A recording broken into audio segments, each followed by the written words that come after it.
Welcome to The Explainer. So, if you grew up around here, or even just study the geography, you already know the basics, right? You've seen the majestic Himalayas, traced the Ganga in your textbooks, and maybe even touched on the Upanishads. But has anyone ever stopped and told you that when you put all of these elements together, they make India literally incomparable? Well, today we're looking at a piece of literature that captures exactly that. The poem is Bharat Our Land, and it uses some absolutely stunning literary techniques to prove this unmatched greatness. Now, if you're studying this, your exam is going to test you on pretty much every single part of it.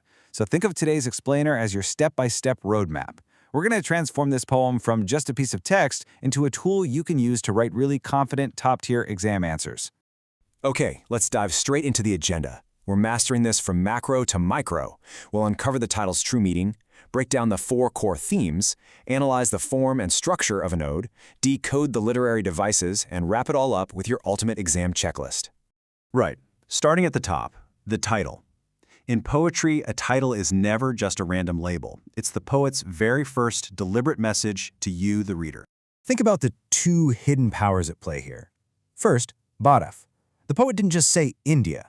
By using that ancient Sanskrit name, we're instantly wired into our deep cultural roots, our history, our whole civilizational identity.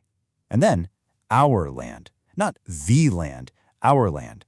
That single word our creates this instant sense of belonging and equal ownership. So before you even read the first line, the title is already building these 2 massive emotional pillars, immense pride and unbreakable unity. Keeping that powerful title in mind, let's peel back the layers and look at the 4 core themes driving the heartbeat of this poem. It's really like a giant puzzle where all 4 pieces perfectly interlock. First, you have patriotism, but it's shown through nature and knowledge. The Himalayas and the Ganga aren't just scenery, they are actual dimensions of greatness. Second is spiritual wisdom, showing us that our real inner strength comes from the Upanishads and the Buddha's Dhamma. Third is the glory of India's past, proving our history is this incredible blend of gallantry and wisdom. And finally, unity. That repeated idea of ours is the thread stitching all citizens together into one cohesive fabric. So those are the themes. Now, let's shift gears to the technical mechanics, the form, structure, and the ode. Examiners absolutely love this stuff, by the way. Here is your secret weapon for the exam, knowing that this poem is an ode. An ode is simply a lyrical poem expressing deep admiration, praise, or respect. If you can confidently explain that this is an ode to India's natural and spiritual heritage, it will instantly elevate your analysis. The reverent tone, the passionate praise, those are textbook characteristics of an ode. Structurally, it's a short lyric written in very direct, simple language.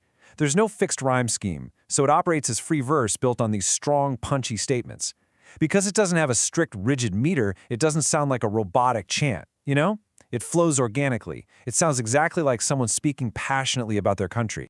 All right, now for the fun part. We are getting into the granular details, the 10 literary devices that will actually separate an average answer from a truly excellent one. Let's rapid fire through these. First up is symbolism. Every single major image here carries heavy cultural weight. The mighty Himavant, the Himalayas, they symbolize permanence and national strength. The Ganga represents purity and life-giving traditions.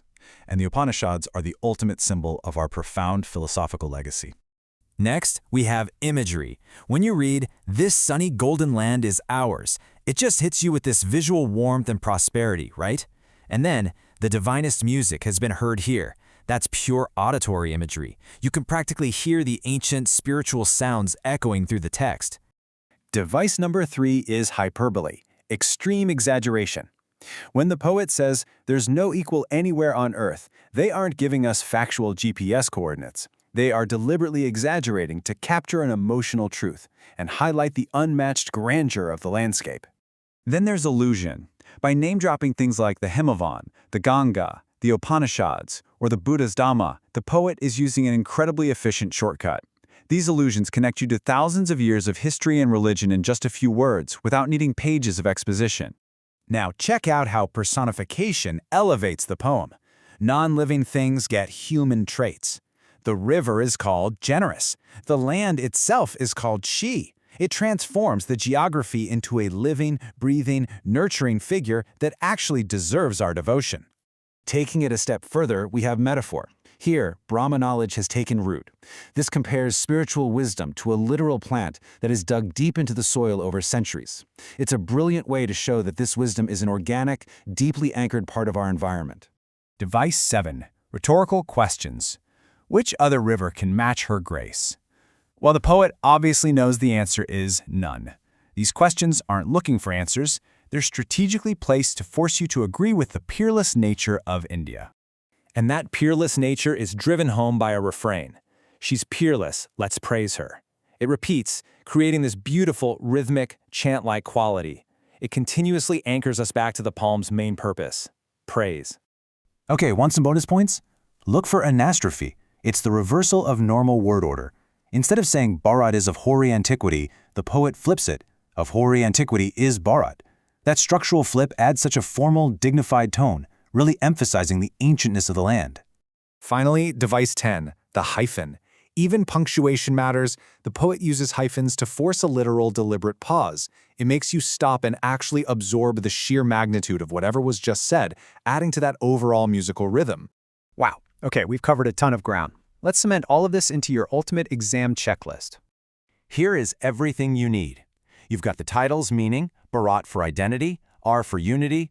You know the 4 core themes. You know it's a free verse ode with a reverent tone. You are armed with 10 distinct literary devices. You are completely ready to ace this. But I do want to leave you with one final thought. You've got the mechanics down for the test, for sure, but looking beyond the exam paper, how does this ancient message of immense pride and shared unity actually change how you view your own daily role in our land?